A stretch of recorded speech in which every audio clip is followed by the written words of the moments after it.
Good morning everyone. Zoology की इस online class में मैं हंसराज परिहार आप सभी का स्वागत करता हूं। आज की इस ऑनलाइन क्लास में हम बीएससी प्रथम वर्ष के विद्यार्थियों के लिए canal system of cycle topic के बारे में आज हम डिस्कस करेंगे। तो आज का हमारा जो इस ऑनलाइन क्लास का जो टॉपिक है वो रहेगा कैनाल सिस्टम ऑफ साइकिल।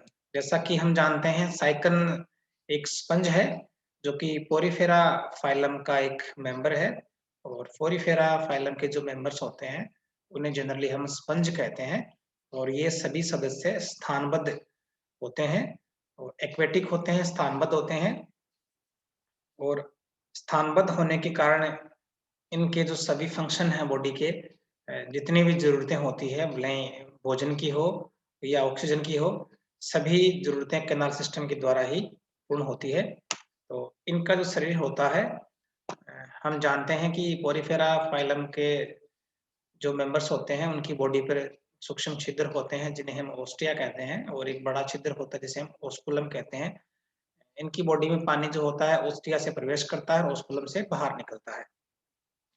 इस तरह से इनके स्थानबद्ध जीवन में जो पानी होता है वो ओस्टिया से बॉडी के भीतर आता है और ओस्कुलम से बाहर निकल जाता है। इस तरह से इनकी बॉडी में अनेक प्रकार के छिद्र होते हैं और कैनाल्स होती हैं और ये आपस में जुड़ के एक कैनाल सिस्टम का निर्माण कर लेते हैं जिसे हम वाटर कैनाल सिस्टम कहेंगे।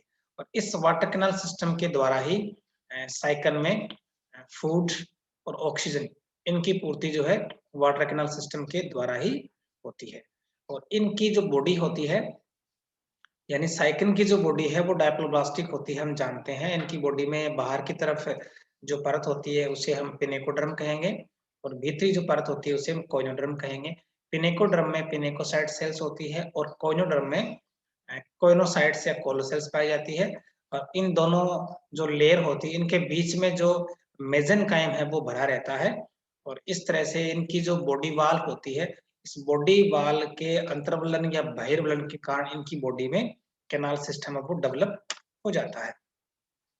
और यदि हम इस कैनाल सिस्टम के कंपोनेंट्स की बात करें यानी जो वाटर कैनाल सिस्टम है साइकिल प्रकार का कैनाल सिस्टम पाया जाता है। इसमें कौन-कौन से कंपोनेंट्स होते हैं? तो सबसे बाहर इसमें ओस्टिया होते हैं जिन्हें हम ड्रमल ओस्टिया भी कहेंगे। यानी सबसे पहले वाटर कैनाल सिस्टम में ओस्टिया हुए, उसके बाद में इनकरंट कैनाल, फिर प्रोसोपाइल, रेडियल कैनाल, एपोपाइल, फिर जो एक्सकरंट वाटर है वो स्पंज गुहा या स्पंजोसील में जाता है, ओस्कुलम से शरीर से वो बाहर निकल जाता है। इस तरह से साइकिल के कैनाल सिस्टम में इतने प्रकार के कंपोनेंट्स पाए जाते हैं और पानी जो होता है ओस्टिया से भीतर बॉडी में प्रवेश करता है और ओस्कुलम से पानी वो बाहर निकल जाता है। इस तरह से ये कैनाल सिस्टम साइकिल की बॉडी में पाया जाता है और साइकिल के जो सभी फंक्शन हैं वो कैनाल सिस्टम के द्वारा ही कंप्लीट होते हैं क्योंकि हम जानते हैं कि एक प्रकार का स्थानबद्ध ऑर्गेनिज्म है। और इस चित्र में आप देखिए साइकिल की बॉडी किस तरह से कैनाल सिस्टम के द्वारा इस तरह से ये अरेंज्ड होती है। जैसा कि हम बात कर चुके हैं कि इसके कंपोनेंट में सबसे बाहर इसमें ओस्टिया पाए जाते हैं। तो इसकी जो बॉडी होती है साइकिल की जो बॉडी होती है इसकी बॉडी में जो देह भित्ति होती है उसमें इन्वेजिनेशन पाया जाता है यानी अंतर्वलन भी होता है और बहिर्वलन भी होता है। यानी इसकी बॉडी में बॉडी वॉल में फोल्डिंग होती है। इस फोल्डिंग के कारण इसके शरीर में कैनाल सिस्टम डेवलप हो जाता है। इस तरह से देखिए आप इसकी बॉडी में किस तरह से ये फोल्ड बने हुए हैं और इसी के कारण कैनाल सिस्टम वो डेवलप हो जाता है। तो सबसे बाहर साइकिल की बॉडी में सबसे बाहर ये ओस्टिया पाए जाते हैं। जैसे कि ये डर्मल ओस्टिया है जहां से पानी भीतर प्रवेश करता है। यहाँ भी ओस्टिया है और ये यहाँ भी ओस्टिया है, ये यहाँ भी ओस्टिया है, ये भी ओस्टिया है। इस तरह से ये जो ओस्टिया यानी सबसे पहले कंपोनेंट में आता है डर्मल ओस्टिया। तो साइकिल की बॉडी पर पाए जाने वाले अनेक सूक्ष्म छिद्रों को हम ओस्टिया कहेंगे जिनसे होकर पानी है वो भीतर प्रवेश करता है। ओस्टिया से पानी भीतर जाएगा। डर्मल ओस्टिया भी यही है और और सभी ओस्टिया जो होते हैं आगे इनकरंट कैनाल में खुलते हैं। जैसे कि यहाँ ये जो होती है ये इनकरंट कैनाल होती है, ये इनकरंट कैनाल है, ये इनकरंट कैनाल है। यहाँ ये भी इनकरंट कैनाल है, इनकरंट कैनाल। अगर हम किसी दूसरे चित्र में देखें, यहाँ देखते हैं, देखिए इसके बारे में हम बात कर चुके हैं कि साइकन की बॉडी में पिनेकोड्रम और कोइनोड्रम होता है, बीच में मेसेनकाइम होता है और सबसे पहले वाटर कैनाल सिस्टम में ओस्टिया आते हैं जो डर्मल पोर हैं, डर्मल ओस्टिया हैं और यहाँ से होकर पानी है वो भीतर जाता है और सभी जो ओस्टिया होते हैं वो इनकरंट कैनाल में खुलते हैं। यहाँ देखिए आप, ये जो ओस्टिया होते हैं, ये यहाँ ओस्टिया है, ये ओस्टिया इनकरंट कैनाल में खुलते हैं। ये यहाँ इनकरंट कैनाल है इस जगह, ये incurrent canal, incurrent canal, incurrent canal. तो देह भित्ति के या बॉडी वाल के भीतर की ओर धंसने के कारण इनकरंट कैनाल का निर्माण होता है। यानी बॉडी वाल भीतर की ओर जब धंसती है तो इनकरंट कैनाल बन जाती है और सभी जो ओस्टिया होते हैं इनकरंट कैनाल में खुलते हैं और इस कैनाल में जो पिनेकोड्रम होता है उसे हम एंडोपिनेकोड्रम भी कह सकते हैं या इंटरनल पिनेकोड्रम भी कह सकते हैं। जैसे यहाँ ये जो है वो इनकरंट कैनाल हुआ, यहाँ ये इनकरंट कैनाल है और यहाँ भी साइकन की बॉडी के चारों तरफ क्या होता है, पिनेकोडर्म होता है। और यहाँ जो पिनेकोडर्म है ये अंदर की ओर, इसलिए हम कहेंगे इसे इंटरनल या एंडोपिनेकोडर्म। ये साइकन की बॉडी वाल के भीतर की ओर धंसने के कारण ये इनकरंट कैनाल डेवलप हो जाती है। उसके बाद में इनकरंट कैनाल के बाद में अगला आता है प्रोसोपाइल। इनकरंट कैनाल की दीवार में पाए जाने वाले जो छिद्र हैं जैसे ये हैं, यानी यहाँ ओस्टिया हो गया और ये इनकरंट कैनाल हो गई। इनकरंट कैनाल की दीवार में पाए जाने वाले छिद्रों को हम प्रोसोपाइल कहेंगे। ये जो है ये प्रोसोपाइल है, ये जो है ये प्रोसोपाइल है, यानी यहाँ ओस्टिया, ये इनकरंट कैनाल और ये प्रोसोपाइल। यानी प्रोसोपाइल एक तरह से इंटरसेलुलर स्पेस होता है और पहले यहाँ पर पोरोसाइट नामक कोशिकाएं पाई जाती है। पोरोसाइट ऐसी कोशिकाएं होती है जिनके भीतर छिद्र पाया जाता है या छिद्र युक्त सेल्स होती है, उन्हें हम पोरोसाइट कहेंगे। तो यहाँ पहले तो पोरोसाइट नामक सेल्स होती है इस जगह पे, उसके बाद में सेल्स के अन्य पार्ट्स हैं वो धीरे धीरे विलुप्त हो जाते हैं, सिर्फ छिद्र बचता है। तो इसे हम यूं भी कह सकते हैं कि साइकन की इनकरंट कैनाल में पाए जाने वाला ऐसा छिद्र जिसके द्वारा इनकरंट कैनाल है और भीतर की ओर रेडियल कैनाल में खुलती है, ये हो गया अंदर रेडियल कैनाल। इनकरंट कैनाल बाहर से खुली होती है, ओपन होती है, भीतर से बंद होती है। और यहाँ हो गया प्रोसोपाइल। प्रोसोपाइल, प्रोसोपाइल के द्वारा इनकरंट कैनाल रेडियल कैनाल में खुलती है और यह रेडियल कैनाल जो होती है वो भीतर की तरफ से खुली होती है जबकि बाहर की तरफ से ये बंद होती है। और इनकरंट कैनाल के भीतर की ओर या कहीं भीतरी स्तर पर कोइनोसाइट्स या कोइनोडर्म नामक या कोलर सेल्स पाई जाती है जो कि पोरीफेरा फाइलम का विशिष्ट लक्षण होता है। यानी यहाँ ये रेडियल सॉरी ये इनकरंट कैनाल है, ये प्रोसोपाइल हुआ और प्रोसोपाइल के द्वारा radial canal incurrent canal radial,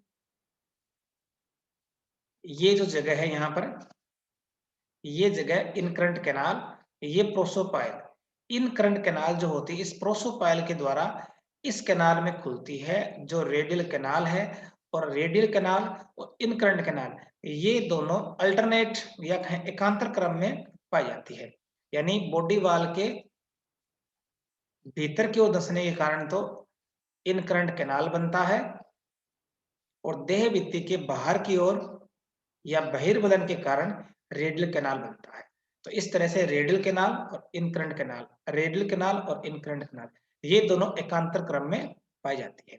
इस तरह से इस वाटर कैनाल सिस्टम में सबसे बाहर ओस्टिया हो गए और ओस्टिया के बाद में incurrent canal, incurrent canal prosopyle के द्वारा रेडियल कैनाल में खुलता है और रेडियल कैनाल जो है वो भीतर से ओपन है और इसके भीतर कोलर सेल्स या कोइनोसाइट्स पाई जाती हैं।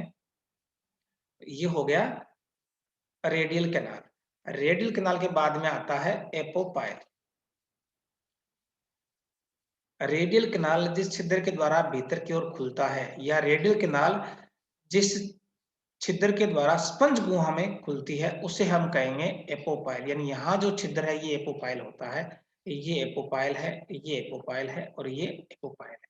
देखिए ये एपोपाइल है, ठीक है। यानी जो रेडियल कैनाल होती है वो एपोपाइल के द्वारा स्पंज गुहा में खुलता है। अब हो गया स्पंज गुहा। अगला स्पंज गुहा। स्पंज गुहा जो है साइकन के मध्य में पाई जाने वाली एक बड़ी गुहा होती है, जिसमें रेडियल कैनाल एपोपाइल के द्वारा आकर खुलती है। ये रेडियल कैनाल है, ये एपोपाइल के द्वारा यहाँ ये स्पंज गुहा में खुलती है। और स्पंज गुहा जो होती है वो बड़ी कैविटी होती है। उसके बाद में है ओस्कुलम, सबसे लास्ट में ओस्कुलम। और स्पंज गुहा एक बड़े छिद्र के द्वारा शरीर से बाहर खुलती है, जिससे पानी है वो शरीर से बाहर निकल जाता है, उसे हम कहेंगे ओस्कुलम। ये यहाँ ओस्कुलम होता है, ये ओस्कुलम हो गया। इस तरह से साइकन की बॉडी का जो कैनाल सिस्टम है वो इसमें पाया जाता है। सबसे बाहर मैंने बताया आपको ओस्टिया है, यहाँ ओस्टिया है और ये यहाँ भी ओस्टिया है। यहाँ ओस्टिया से होकर पानी भीतर प्रवेश करता है। ये इनकरंट कैनाल आ गई। इनकरंट कैनाल जो होती है वो प्रोसोपाइल से रेडियल कैनाल में खुलती है। ये रेडियल कैनाल हो गया। और रेडियल कैनाल जो होती है वो एपोपाइल, यहाँ एपोपाइल हो गया। एपोपाइल के द्वारा रेडियल कैनाल स्पंज गुहा में खुलती है। और स्पंज गुहा से पानी है वो, या स्पंज गुहा जो होती है ओस्कुलम के द्वारा बाहर होती है। इस तरह से पानी जो होता है वो एक पानी का जो बहने का फ्लो का एक सिस्टम बन गया, यही कैनाल सिस्टम होता है। पानी जो होता है सबसे पहले ओस्टिया से होता हुआ इनकरंट कैनाल में आता है। इनकरंट कैनाल भीतर से बंद है, लेकिन इनकरंट कैनाल जो होती है वो प्रोसोपाइल से होकर पानी जो है वो रेडियल कैनाल में चला गया। रेडियल कैनाल का जो भीतर का जो स्तर होता है वहां पर कॉलर सेल्स पाई जाती है, जिनमें फ्लैजिला होते हैं। और फ्लैजिला में निरंतर स्पंदन या बीट चलता रहता है, जिससे पानी रेडियल कैनाल से इधर जाता है, यहाँ एपोपाइल होता है। और एपोपाइल से जो पानी होता है वो स्पंज गुहा में चला जाता है। और यहाँ स्पंज गुहा से पानी जो होता है वो ओस्कुलम के द्वारा शरीर से बाहर निकाल दिया जाता है। इस तरह से इसके कैनाल सिस्टम में मुख्य मुख्य जो कंपोनेंट्स हैं, ओस्टिया हो गए जिससे पानी अंदर आएगा, इनकरंट कैनाल, ओस्टिया सभी इनकरंट कैनाल में खुलेंगे। और इनकरंट कैनाल जो होती है वो प्रोसोपाइल के द्वारा रेडियल कैनाल में खुलेगी। और यहाँ शुरुआत में पोरोसाइट होती है, उसके बाद में पोरोसाइट विलुप्त हो जाती है। उसके बाद में जो रेडियल कैनाल जो है वो रेडियल कैनाल एपोपाइल से होती हुई, ये एपोपाइल से होती हुई रेडियल कैनाल किसमें खुलेगी? स्पंज गुहा में खुलेगी। और स्पंज गुहा जो होती है ओस्कुलम के द्वारा शरीर से बाहर खुल जाता है। इस तरह से जो ओस्कुलम है, ओस्टिया हैं, उनके चारों तरफ क्या होते हैं? विशेष प्रकार की मायोसाइट्स नामक सेल्स पाई जाती है। इस तरह की जो मायोसाइट सेल्स होती है वो ओस्कुलम के या जो ओस्टिया है उनके चारों तरफ से पाई जाती है। ये सेल्स मायोसाइट्स होती है, जो कि इन छिद्रों का आकार है वो कम या अधिक करने में सक्षम होती है। ये तो हो गया साइकिन का कैनाल सिस्टम। और साइकिन के कैनाल सिस्टम में वाटर करंट जो होता है या जल धारा जो होती है उसके बहने का एक सिस्टम जो है वो इस तरह से होता है कि सबसे पहले पानी जो होता है, यानी इन करंट वाटर जो होता है, अंतर्वाही जल जो होता है वो ओस्टिया में आता है, ओस्टिया से इन करंट कैनाल में जाता है, इन करंट कैनाल से प्रोसोपाइल में, फिर रेडियल कैनाल में, एपोपाइल में, एपोपाइल से स्पंज गुहा में, स्पंज गुहा से ओस्कुलम में, ओस्कुलम से शरीर से बाहर निकल जाता है। यानी जो भीतर की तरफ जो जल आता है, पानी आता है, उसका बहने का एक मार्ग हो गया, यानी ओस्टिया में आएगा, ओस्टिया से इन करंट कैनाल में, प्रोसोपाइल में, फिर रेडियल कैनाल में, एपोपाइल में, वहां से स्पंज गुहा में और ओस्कुलम के द्वारा शरीर से बाहर वो निकल जाता है।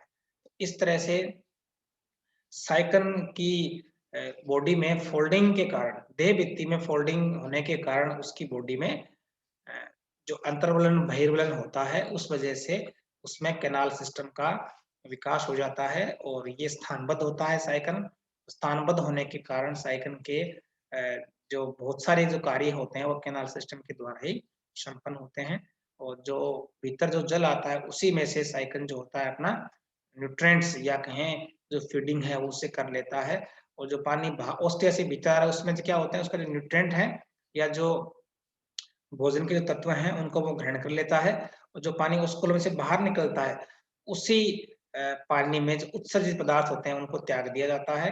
और जो इनकरंट वाटर होता है उसी में जो घुली हुई ऑक्सीजन है वो ये ग्रहण करता है और CO2 को जो पानी ओस्कुलम से बाहर निकलता है उसमें त्याग दिया जाता है। इस प्रकार जो इस साइकिल में भोजन है, श्वसन है, उत्सर्जन है, प्रजनन भी है, वितरण भी है। ये सभी कार्य साइकिल के वाटर कैनाल सिस्टम के द्वारा ही संपन्न होते हैं क्योंकि ये स्थानबद्ध होता है और स्थानबद्ध होने के कारण इसकी बॉडी में वाटर कैनाल सिस्टम डेवलप हो गया और वाटर कैनाल सिस्टम में ओस्टिया से पानी भीतर आएगा, ओस्कुलम से पानी बाहर चला जाएगा। यानी एक बार में ओस्टिया से भीतर आएगा और ओस्टिया से होता हुआ पूरे वाटर कैनाल सिस्टम से गुजरता हुआ ओस्कुलम से पानी बाहर निकल जाता है। इसलिए इस सिस्टम के द्वारा चाहे रेस्पिरेशन हो, चाहे फीडिंग हो, चाहे एक्सक्रीशन हो, चाहे रिप्रोडक्शन हो, ये सभी कार्य साइकिल के वाटर कैनाल सिस्टम के द्वारा संपन्न होते हैं। थैंक्स।